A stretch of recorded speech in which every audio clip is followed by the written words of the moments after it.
LCB પોલીસે ગણતરીના દિવસોમાં ચેઇન સ્નેચરને ઝડપી પાડ્યો। પાટણ બસ સ્ટેશનમાં મહિલાના ગળાનો સોનાનો દોરો ચોરનાર ટોળકીનો ભેદ ઉકેલાયો। ચેઇન સ્નેચર સાજિદ સાલેમ અહેમદ સલાટને એલસીબી પોલીસે ઝડપી પાડ્યો। ₹4.48 લાખનો મુદ્દામાલ કબજે, સોનાનો દોરો, કાર અને મોબાઈલ મળીને પાટણ નવા બસ સ્ટેશન પર ભીડનો લાભ લઈને દોરો કટરથી કાપીને ચોરી કરવામાં આવી હતી।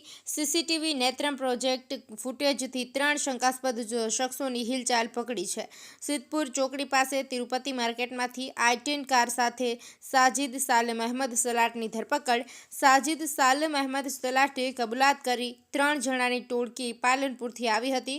બાકી 2 આરોપી સજ્જુ શેખ અને લિટ્ટુ ખલીફા ફરાર છે। શોધખોળ તેજ કરવામાં આવી છે। એલસીબી પીઆઈ આરજી ઉનાગર અને એલસીબી ટીમની ચોકસાઈભરી કામગીરી શહેરમાં ચર્ચાનું કેન્દ્ર બની છે। અહેવાલ અનિલ રામાનુજ, લોકાર્પણ।